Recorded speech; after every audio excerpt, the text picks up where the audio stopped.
Today, I'm giving you more reasons why you need to get access to medical records as quickly as possible when you have a loved one critically ill in intensive care. My name is Patrick Hutzel from intensivecarehotline.com, and this is another quick tip for families in intensive care. So currently, we are working with one of our clients who has their loved one critically ill in intensive care.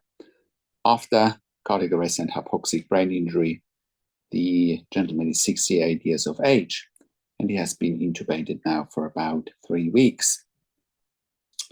What's interesting is that the intensive care team very early on said that, the quote unquote best interest option here is to let their husband and father die. And the family, of course, objected to it because they said their husband and father would want to live, and he would want everything to be done. And again, the intensive care team came back and said, only we know what's best for a patient, which is completely ridiculous, by the way. I mean, they don't even know the man besides the man's diagnosis, right? They don't know his personality, they don't know the family dynamics, But lo and behold, the family reached out to us and, we went on a journey together. And of course, we were helping them with the advocacy. And initially, the intensive care team was saying, his EEG was poor, the MRI scan was poor, the CT scan of the brain was poor, and there's brain damage, but they were never willing to share the medical records with the family, even though it's actually a family's right to look at the medical records. The first thing that you should question here is, what is it that the intensive care team has to hide? And this is what I've been saying for the longest here. Intensive care teams don't even tell you half of what's going on, and they only tell you the things that they want you to hear, right? Or they think you need to hear, like, it's not in the quote unquote best interest of your family member to live. What a whole lot of rubbish. What is not in the best interest for your family member to live? It is in the interest of someone to live, unless they don't want to, of course. That is not the case here, but it's getting better.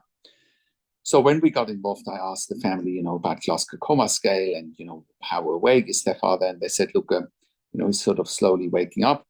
Then I asked them, is he still on any sedation? And they said, no, he's not on any sedation. And I said, can they please verify by getting access to the medical records, by taking pictures of, infusions that are going in, and they still couldn't get access to the medical records. And again, that's actually illegal. This is actually a client in the UK. Right, the patient is a patient in an NHS hospital, and it is actually illegal. Families have the right to get access to the medical records as quickly as possible. And if an NHS hospital can't provide that, once again, you have to ask the question, what is it they have to hide? What is it that you can't see? And once again, always use common sense. Don't let anyone dissuade you from using common sense and what's reasonable and necessary. Also, when they then sent pictures from the patient at the bedside, taking pictures of ventilators, monitors, infusions that are going in, it turned out that the gentleman was still on propofol. Propofol is a sedative. You can look it up, right? What's propofol? Propofol is a sedative. So the bottom line is the intensive care team was blatantly lying into the family's face, right? And saying, he has been off sedation for, 4 or 5 days and he's not waking up. Now, it turns out that he still was on propofol, he still was on sedation. This is why I'm saying the biggest challenge for families in intensive care is that they don't know what they don't know. They don't know what to look for. They don't know what questions to ask. They don't know their rights, and they don't know how to manage doctors and nurses in intensive care. That is exactly what you are up against in most cases.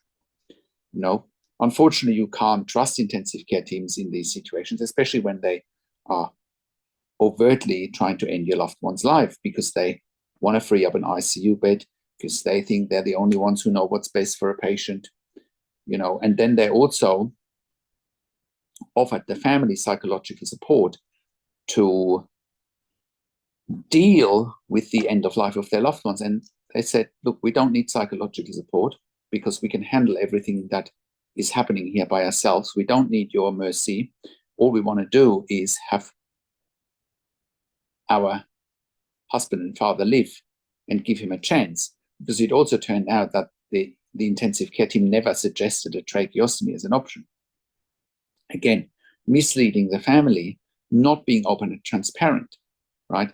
This is why it's so good if you reach out to us. We always have options for you that the intensive care team 9 times out of 10 has not even shared with you. That's why I'm saying they're not even telling you half of what's going on, right? You need that insider view from someone that understands intensive care inside out, because otherwise you'll be getting the shorter end of the stick. Clearly here in this situation, number one, family was told the patient is not on any sedation. That was a lie. Number two, tracheostomy was never suggested, so again, critical information was withheld. Care and treatment options have not been made transparent, right?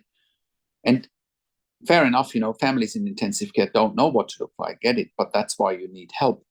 If you're not getting help and you're coming to us when it's too late, that's what it is. It's getting help too late. Don't do that. You need to get help from day one. So that helps you understand that, you need to question everything. What you see in intensive care is not always what you get. Very rarely is it. What you see is what you get.